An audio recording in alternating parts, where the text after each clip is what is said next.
My best friend stabbed me in the back, so I took the only thing he loved. Ricky and I had been best friends since childhood. He was my brother in every sense of the word except blood. We played on the same little league team together. We went to the same schools growing up. We lost our virginity to sisters. He was the best man at my wedding, and I was at his. When we started a business together, it was just a natural progression of our lifelong friendship. We had always been told how lucky we were to have such a close friend, that our friendship was something special, that we should cherish it and never do anything to jeopardize it. It wasn't until our business started to succeed that I noticed Ricky changing. He was distant and standoffish. I chalked it up to the stress of a startup business, but he never really got better.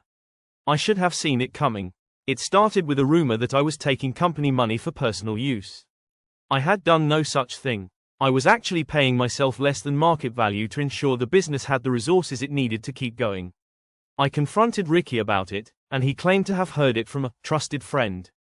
I didn't believe him, but I decided to let it go. A couple of weeks later, I was accused of sexually harassing an employee. I had done no such thing, and when I confronted the employee, she backed up my version of events and admitted to Ricky putting her up to it. She apologized and said that she had gotten in deep with some debt and that Ricky had promised to pay it off if she would lie for him. I was furious. I decided to call Ricky out and fire him from the business we had started together. The only problem was that I couldn't fire him. He was a 50% owner of the company, and there was nothing I could do to get rid of him without either buying him out or dissolving the company. I decided to start by taking away some of his responsibilities and removing his access to the company accounts. He responded by trying to fire me. In the end, he managed to get the board of directors to force a sale of the company. He bought out my half of the business, and I was left with nothing after our friendship was destroyed. I had a hard time coming to terms with what had happened. How could someone I had considered a brother do what he had done? I struggled with it for a while until I realized that I was just as much to blame for the situation as he was. I had ignored the signs. I had let my emotions get in the way. I had let my friendship cloud my judgment. I was so focused on protecting our friendship that I had failed to protect myself. Once I realized that, it became obvious what I needed to do. Ricky had taught me a valuable lesson, and now it was time to return the favor. I had been hurt by what he had done. I wanted him to know how that felt. I wanted to teach him that he couldn't just do whatever he wanted and not have any consequences. I wanted him to know that he couldn't just treat people like dirt and expect him to take it. He had destroyed our friendship and our business. Now I was going to destroy the most important relationship in his life, the one thing he had always cherished, his sister, Cindy. Check out my channel for part 2 and like, comment, subscribe. My best friend stabbed me in the back, so I took the only thing he loved. Part 2. She was only a year younger than us and had grown up with us. She had always been the cute little sister who was off limits.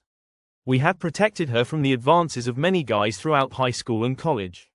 Now it was time for me to take my revenge. I was going to make her mine and make Ricky watch me do it. I started by befriending her.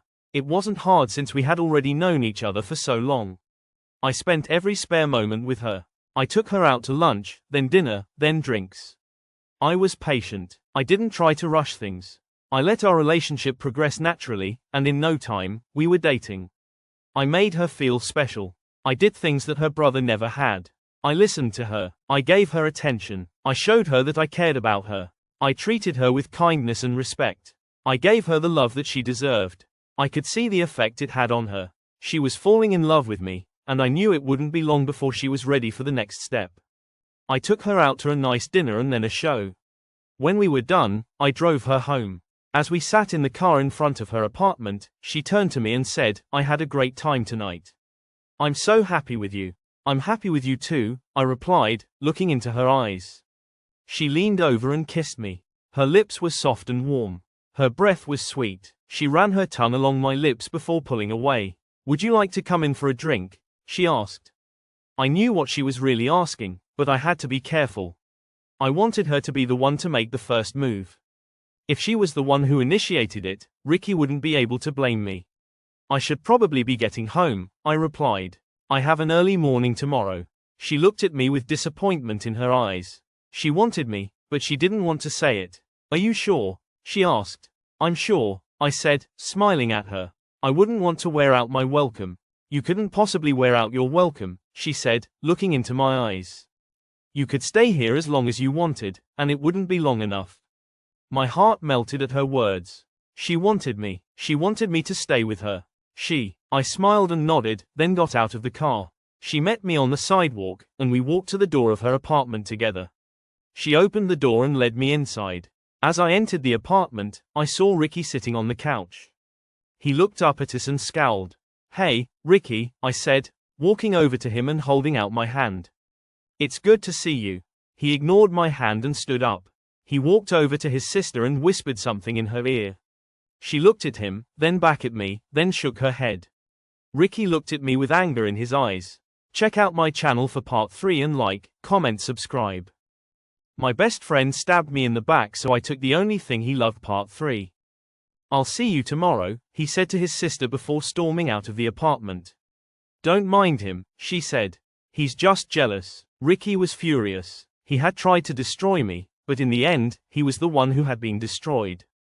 He was alone and miserable. I, on the other hand, was happy and fulfilled.